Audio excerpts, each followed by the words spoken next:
For the broccoli haters of the world, researchers may have more bad news. The vegetable may also help promote a healthy gut.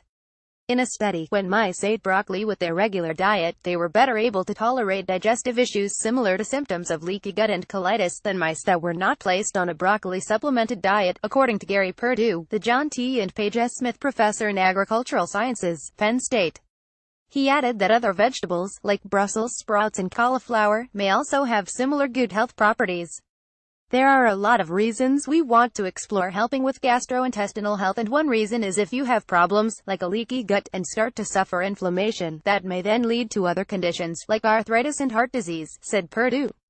Keeping your gut healthy and making sure you have good barrier functions so you're not getting this leaky effect would be really big.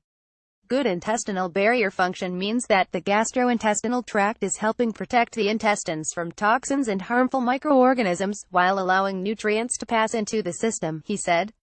According to Perdue, the key to the process may be a receptor in the gut called aryl hydrocarbon receptor, or AR. The receptor helps the body regulate its reaction to certain environmental contaminants, as well as triggers other responses to toxin exposure.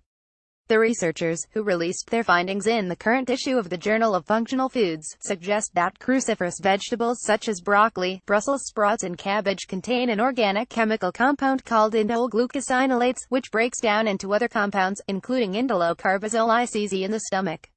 When ICZ binds to and activates the aryl hydrocarbon receptor R in the intestinal lining, it aids in maintaining a healthy balance in the gut flora and immune surveillance, and enhances host barrier function, according to the researchers.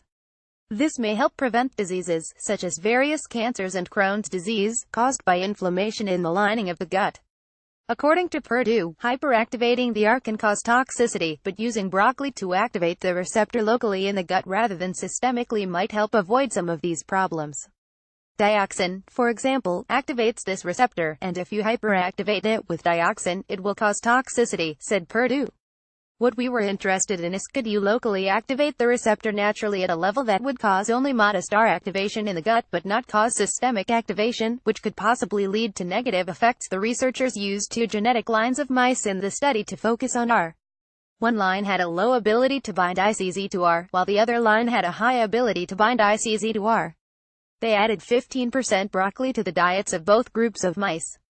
After adding a substance that causes digestive problems, the researchers said that the mice with a higher ability to bind ICZ to the R were protected from a chemical that induced digestive problems, but the mice with the lower affinity suffered from the toxic insult. For humans, the amount in the experiment would be equivalent to eating about 3.5 cups of broccoli each day, according to Perdue. Now, 3.5 cups is a lot, but it's not a huge amount, really, said Perdue. We used a cultivar or variety with about half the amount of this chemical in it, and there are cultivars with twice as much. Also, Brussels sprouts have 3 times as much, which would mean a cup of Brussels sprouts could get us to the same level. Because people with certain digestive conditions, such as colitis, are often warned to avoid too much roughage in their diets, future research may include determining the best ways for people to consume the broccoli or other vegetables with similar effects to receive the same health benefits, without causing any other associated digestive problems from the fibrous vegetables.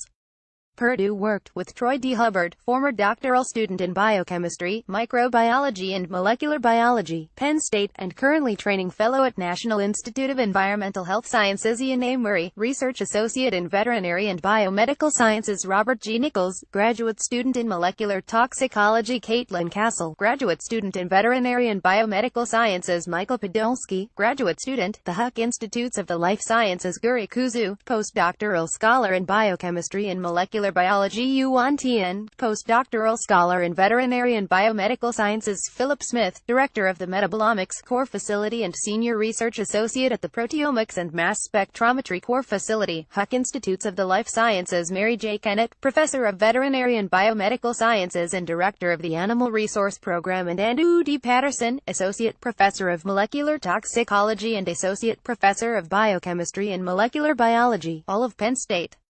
The United States Department of Agriculture, National Institute of Food and Agriculture, and the National Institutes of Health supported this work.